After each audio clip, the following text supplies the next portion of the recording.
Welcome back to the Australian Institute of Inside Australia. And in this video, we're going to discuss the line between competition and sabotage in the workplace.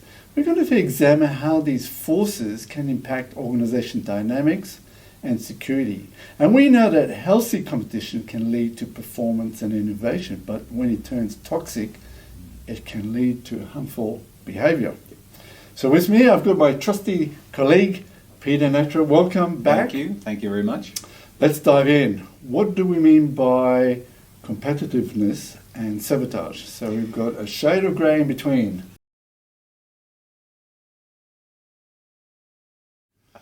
Well, actually, there's quite a black and white differentiation. There's a bit of a saying: if you cheat if you feel you can't compete. Oh, okay.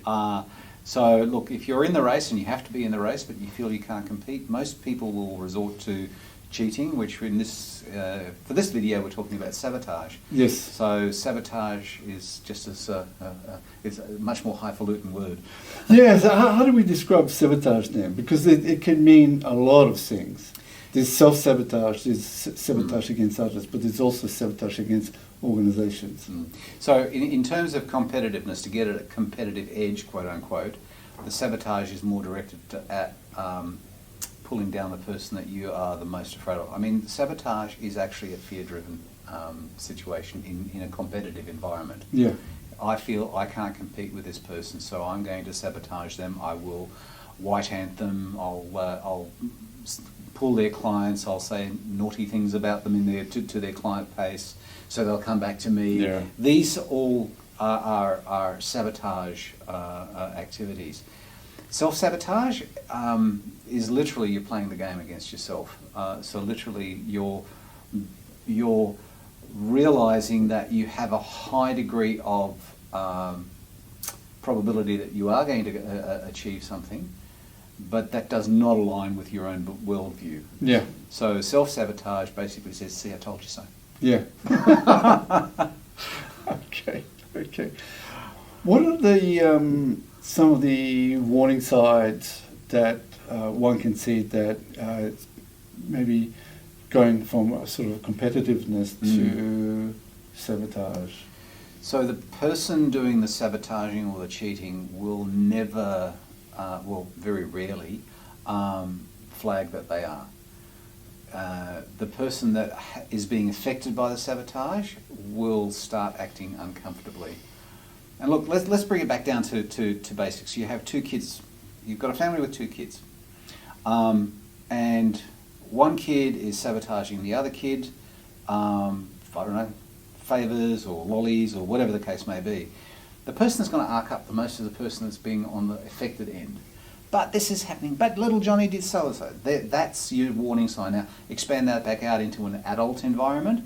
Look for the person that is trying to compete properly and is feeling and is expressing a view and is performing in a way that is not expected of a competitive person. How do leadership or management sort of foster an environment of growth and competition, but with that they're also enabling the propensity of being sabotaged? And then on the flip side, how can they do it without enabling it being risky or so there are some managers out there that look at the arena of competition as a bit of a bullpen. And their theory is that if I throw the biggest, baddest dogs into the bullpen, they'll sort themselves out. Yeah. That might work for some instances, but in many cases it'll lead to sabotage. It'll lead to a dynamic that is not a healthy situation for the organisation. From a leadership point of view, competitiveness is not about the individual team or your sales team or your performance team. It is about the whole organisation as a whole. And there are new organisations emerging now that focus on the whole of the organisation as being a competitive unit, as opposed to star or gun performers within that organisation. Yeah. And if you want to look at a management perspective, that might be the better way of doing it. Perhaps another good analogy is that if you've got two football teams, they're playing off on the championship. The one that will win the competition most is the one that functions best as a team and leaves their egos in the locker room. Yeah, I often heard the term that a championship team will always beat a team of champions. Correct. Really good. Yeah. Good. How does personality, so maybe I'll ask this question in two parts. Mm. One is, how does personality traits impact someone that is highly competitive to become, may proceed down the track of being harmful? But the other side, I want to ask a question which is more around the external or the environment, like pressures. Yep. And the environment, is the organisation already a toxic environment or not? Yep. How does that impact? Strangely enough, both of those answers fall back onto the one focus, which is ego.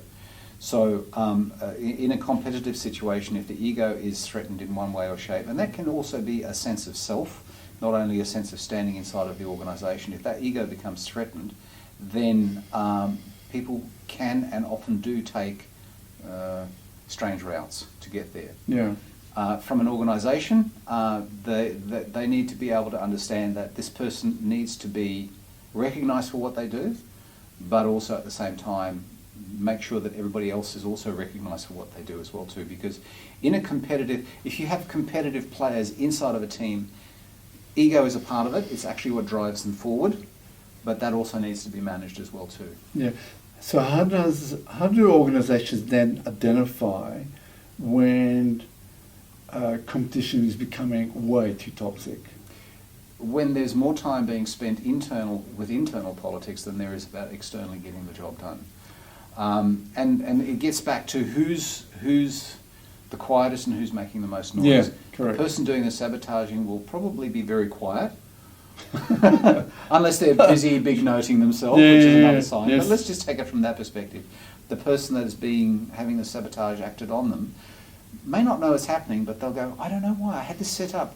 This was going so well, and the next thing they just went blah, and the other person got this, and so look for those signs. So is it easy for an organisation to look for such signs? No, because we're not trained to look for it. No. We're not trained to look for it. I mean, maybe this is preempting a question of yours, but we have things in place where you have, offices that you can go to and you think you're not being fairly. People will not do that. Their egos will not let them do that. No. We, as an organisation, it needs to be an organisation crafted from the outside in, so that the DNA of the organisation comes from the outside in and from the top down. Yeah. That there's a culture of fairness, that there is a culture of reward for what that team player can bring to the table. You might have two parallel team players, but one team player is really good in this particular stream, and the other in that particular stream. Correct. And work to that strength. What are the long-term impacts of a situation or an organisation that has an environment of being highly competitive, but it's also becoming somewhat toxic as well? So where is that going to end, or where is it leading? Look, the ultimate end of any real full-blown sabotage is disaster for the organisation. Sabotage always means disaster. Yeah. Can you recover from it? Sometimes yes, sometimes no. But at the end of the day, if your organisation is subject to sabotage from within, and I'm not just talking about deliberately somebody going in there to crash the mechanism, that organisation will struggle A, to survive, or B, to be competitive in the larger environment. So how do we get organisations then to collaborate? Because that's one of the keys, correct? Collaborate and within an organisation to build a sort of like a healthy environment. It could be still competitive, but how would they then go about it? It's much easier to create an organisation from scratch like that. It's a whole different mechanism to change the culture, but it is possible to change the culture. And the culture has to do it starts with management and recognising that the team as a whole, the organisation as a unit, can function in a much more efficient way, in a much more competitive way, and then work a bit like onion rings. Work through, work into the onion rings until you get to the DNA of the place. What do you think are sort of the key? I was thinking like behaviours. Like I would think, for example, respect would be respect, understanding would be one of the sort of absolutely foundational, if you want to call it norms, you would expect to see. Mm-hmm. And also inclusion. So you may have a win for an organisation, okay? That win needs to be felt by everybody from management down to the person that receives the post. That's really, or does the process work? Yeah. Everybody needs to be part of that because everybody is a part of that. And that's where the cultural change people will be resistant if there's been, why am I getting this one now? Why is so-and-so? Correct. But the high level view of that is that organisation needs to be cohesive from the inside out. Yeah. Is it easy for an organisation to detect the sort of that line as they're moving forwards to a sabotage situation? You know, or does it just basically say, well, we can't do anything about it?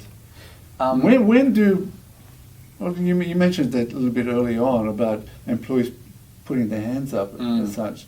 When do they start putting their hands up and saying, okay, we're going in the wrong path? When it's really bad. Yeah. And this is just human. We're so busy doing what it is that we do that we don't see the forest because we're busy focusing on the tree that we're working on at the moment. When do organisations get a wake-up call? It's oftentimes when somebody from the outside comes in and says, hey, this and this is this. Did you know this and this is going on? And did you know that's what it looks like on the outside? And that can be a bit of cold water in the face for a lot of people. But the answer to your question is more often how do people recognise that change is when somebody from the external comes in and says, did you know this is going on? Yeah. One area that we haven't talked about is fairness, and that's quite a critical key. Yes. How does the perception of it, in terms of rewards, recognition, and so forth, encourage a sort of environment where it's healthy and safe? Yeah. Versus when it's quite harmful. Yeah. Let's take it back to the family with two kids. If one kid is unfairly singled out and the other kid is always singled out, and one low and one high, then that dynamic will pervade through that little unit. The same will happen in a larger environment. Fairness needs to be egalitarian. It needs to be across the board. And that can sometimes be with management turning up and saying, we goofed. Sorry guys, we let you down. You did everything you did. We let you down. That doesn't happen often, but that kind of fairness, that kind of being able to say, well, we're all part of this. And by the same token, if you get an absolute gem of a win, be fair about it. You did this, you did this, you did this. Fantastic, guys. More of it. Yeah. Here's a side question. Can a culture of relentless competition turn or inadvertently turn someone who is a high performer to a high risky person? Yeah, absolutely. If somebody comes back to the sabotage fear connection, if somebody is afraid of being able to perform to their own personal standards and possibly also to the standards that is expected of them they will very quickly look to ways, if you can't compete, you cheat. Yeah, exactly. Or leave. Okay, with that's our last question, so we're going to be leaving. Thanks, Peter. Much appreciated, and stay tuned for the next video. Thank you. Cheers.